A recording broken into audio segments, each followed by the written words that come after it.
I baked my own birthday cake this morning. Nothing fancy, just a yellow box mix with canned chocolate frosting, what my mom used to make when I was little.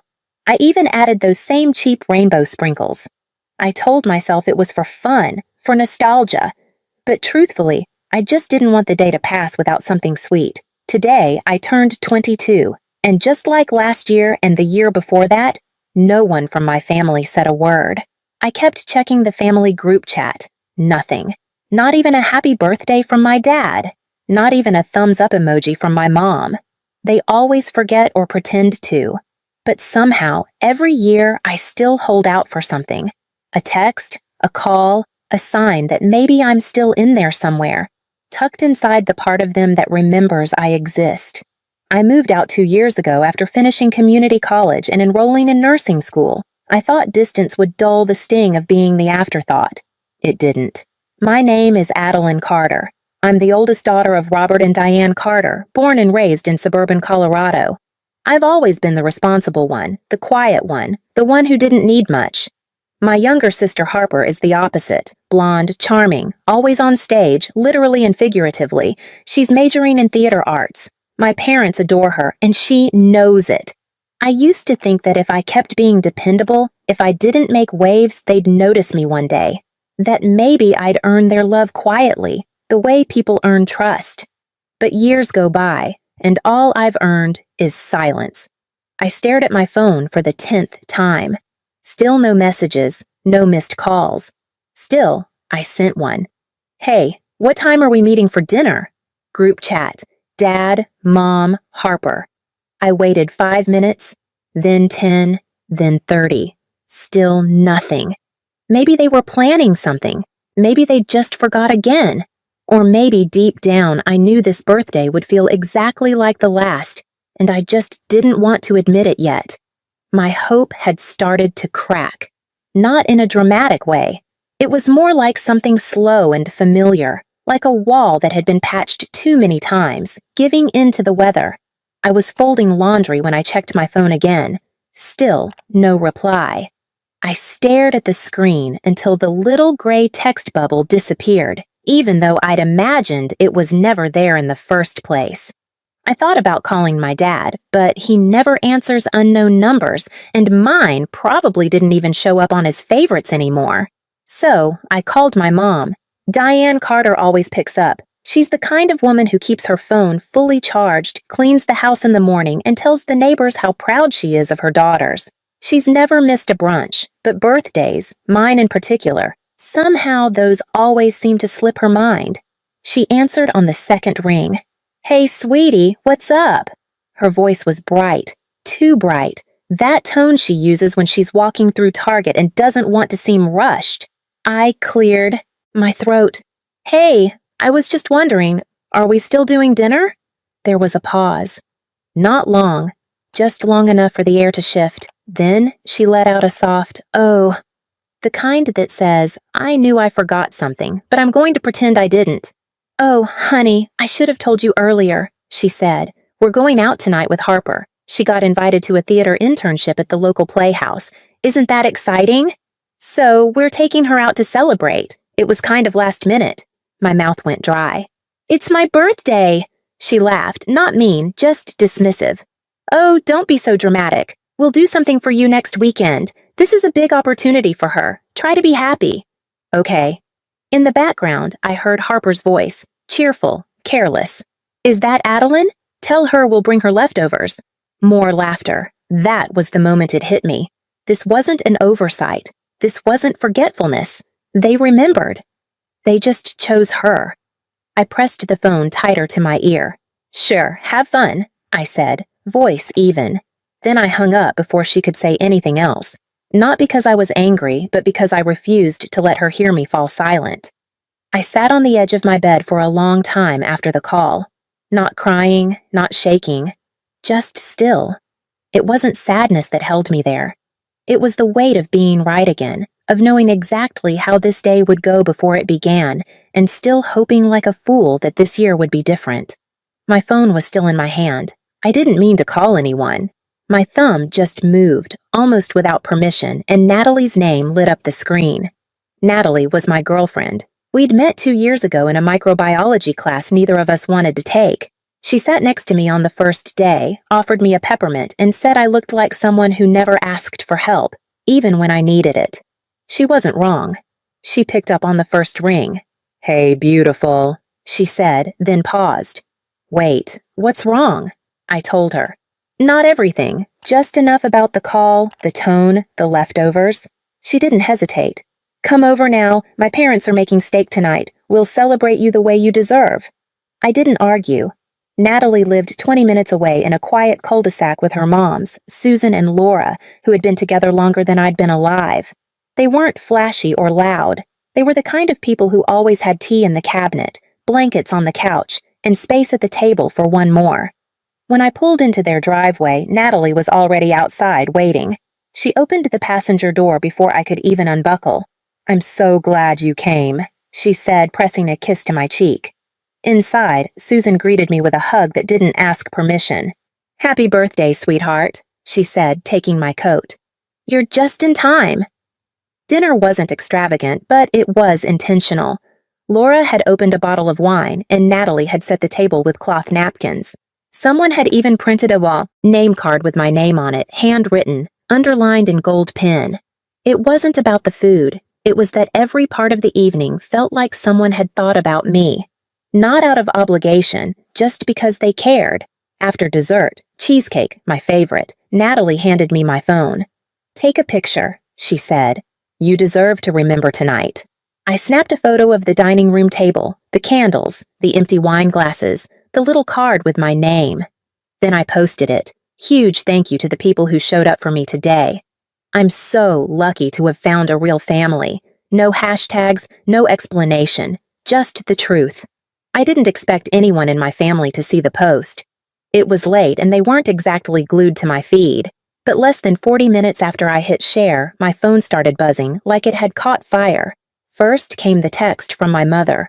"Mom, what is this post?" Then from my dad. "Dad, are you serious right now?" Then the calls. 1, 2, 3. I let them ring. I sat on the couch between Natalie and Susan, phone face down on my thigh, pretending not to notice. But inside, something was tightening. Not fear, not guilt. It was something sharper, something I didn't have a name for yet, but it felt a lot like power. On the fourth call, I picked up. "Hi, Mom," I said calmly. Diane Carter's voice hit me like a gust of perfume, pleasant on the surface, suffocating underneath. "What the hell are you doing, Adeline?" "I'm having dinner," I said. "With people who remembered it was my birthday." She gasped like I'd stabbed her. "Don't play games with me. You know what I'm talking about. That post. People are seeing it. Your Aunt Linda called, your Uncle Tom. Do you have any idea how this makes us look?" Across the room, Natalie stiffened. Susan gave me a small nod, like she could hear everything without needing the words. I held the phone tighter. "I wasn't trying to make anyone look bad," I said. "I just told the truth." "You're blowing this way out of proportion," she snapped. "You know we would have celebrated with you if we didn't already have plans with Harper. We raised you, Adeline. This is how you repay us." And there it was. Not concern, not apology. Control. My dad's voice suddenly took over the call. His tone low, tight. "You need to take that post down now." I leaned forward, elbows on knees. "No," I said. His voice sharpened. "Adeline, if you don't, there will be consequences." I looked up at Natalie, then back at the wall. "Like what?" There was silence. Then muffled voices. My mom whispering something sharp in the background, like she thought she couldn't be heard. Then my dad again. "We're coming over." A pause. Just long enough for me to decide not to panic. "Okay," I said, voice level. "See you soon." I ended the call before either of them could say another word. Natalie turned toward me, brows raised. "They're coming here?" "Yup." Susan stood up slowly from the armchair. "Then let them come," she said softly. "They should see what it looks like when love doesn't need to be earned." I looked at the door, heart steady for the first time all day. For once, I wasn't afraid of what they'd say. I was ready to let them hear me. The knock wasn't polite. It came hard and fast. 3 sharp bangs followed by a pause, then 2 more. I stood from the couch. Natalie gave my hand a squeeze but didn't say anything. Susan and Laura were in the kitchen now, quietly giving me space, but not leaving me alone. When I opened the door, my mother stepped in like she owned the house. Diane Carter wore her Sunday face, hair smoothed, lips pressed, eyes already scanning the room like she was assessing damage. My father followed close behind, taller, broader, quieter, but no less angry. His jaw was locked, his fists tight at his sides. "Adeline," she said, "we need to talk now." She glanced over my shoulder and saw Natalie, then Susan behind her. I saw the flicker in her face, the calculation, the discomfort. "Not here," she added, voice stiff. "Let's step outside." I didn't move. "If you have something to say, you can say it right here." She blinked. "Adeline, please don't make this more difficult than it already is." I crossed my arms. "I'm not the one who made it difficult." My dad stepped forward. "Enough with the attitude." "Attitude?" I repeated. "You mean standing up for myself?"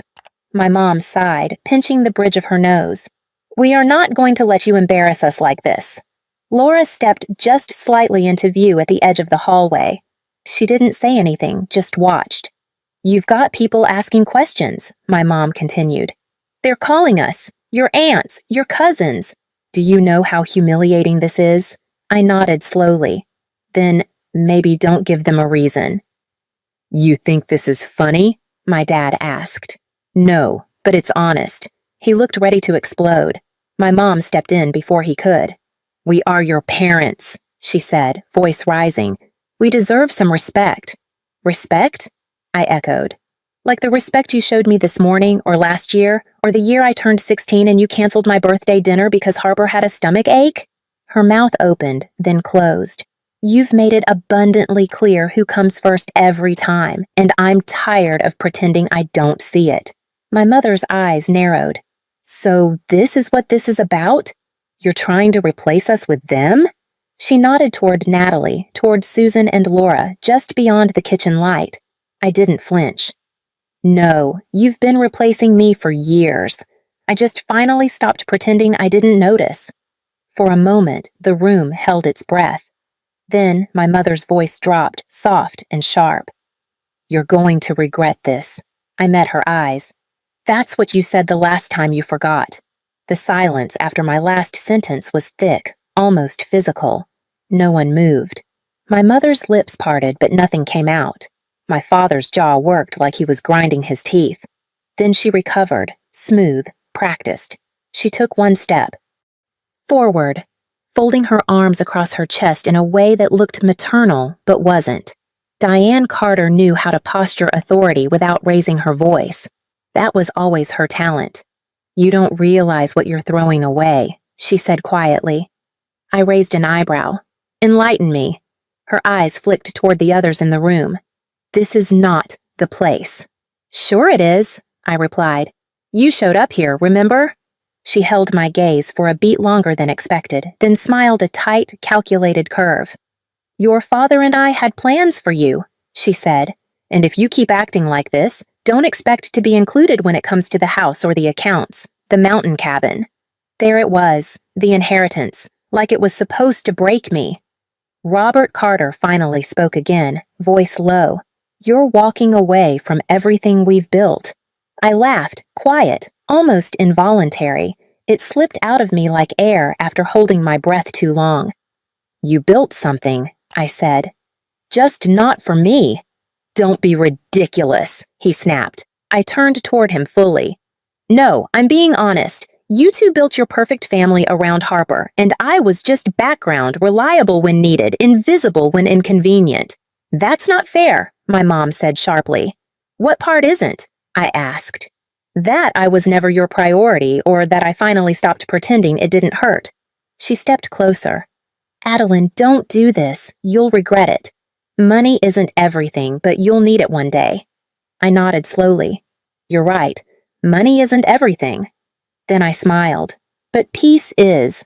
I stepped back slightly, not out of fear, but to make space for what needed to be said. You think you're holding something over me, but you've got it backwards. I don't want what comes with your strings, your house, your accounts, your legacy. They've never had room for me. Diane looked stunned. My dad looked like he didn't know whether to yell or leave. And then I added, softer, the people who celebrated me tonight didn't offer me a dime, just a seat at the table. From the kitchen, Susan's voice floated in. And that seat is always yours. My mother turned sharply toward the sound, eyes narrowing. You think these people can replace your family? I met her eyes one last time. No, they didn't replace you. You gave up your place. I just stopped waiting for you to take it back.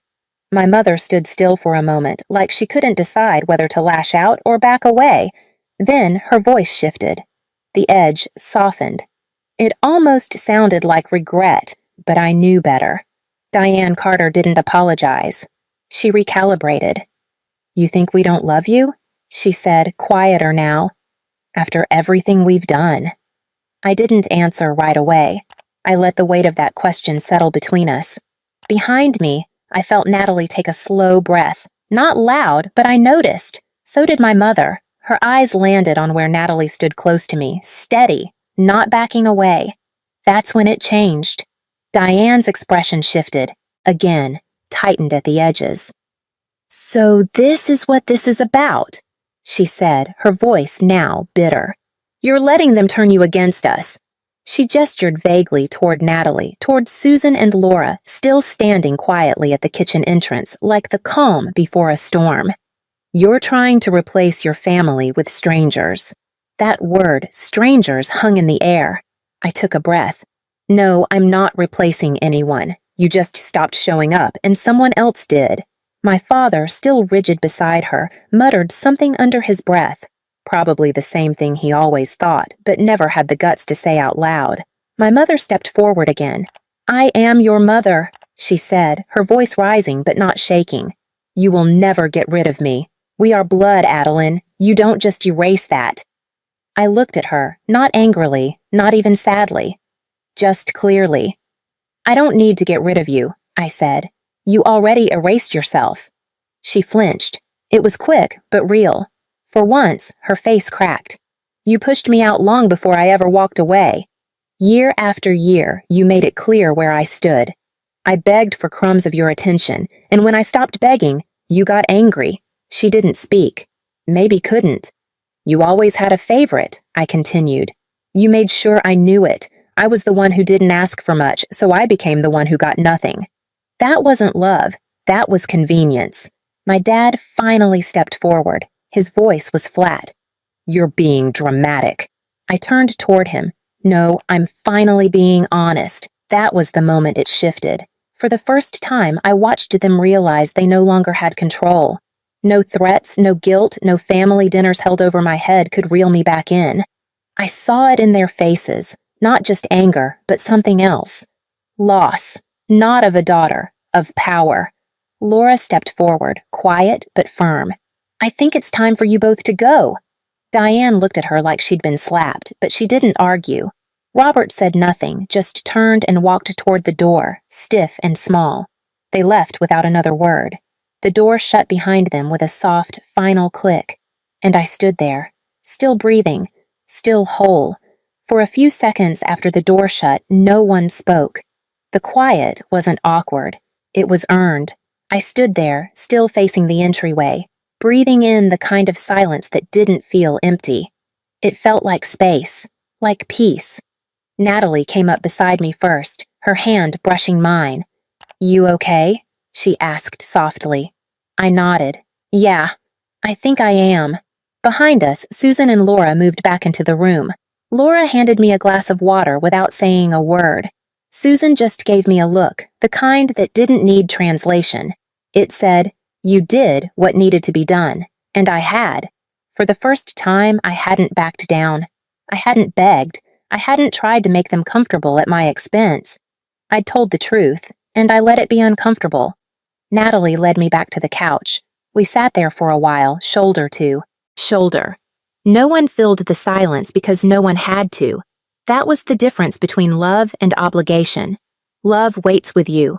Obligation watches the clock. I kept thinking it would feel worse, I said finally. Laura smiled from across the room. That's because you're not losing anything. You're just setting it down. I took another sip of water and looked around. The candles on the dining table had burned halfway down. The card with my name was still there, gold ink soft in the glow. It hadn't been a party. It had been better. They hadn't sung. They hadn't brought gifts.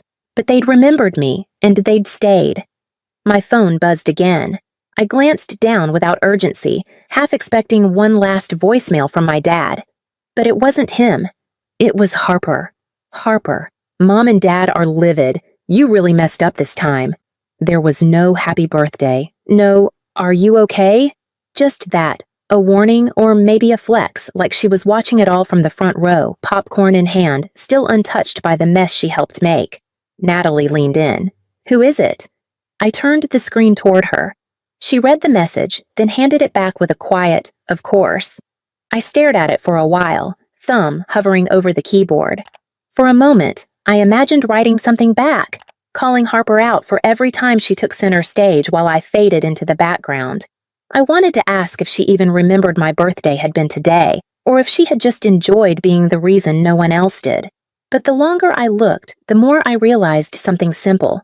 I didn't need to explain myself anymore. She'd known, and she'd let it happen. That was enough. I put the phone down without replying.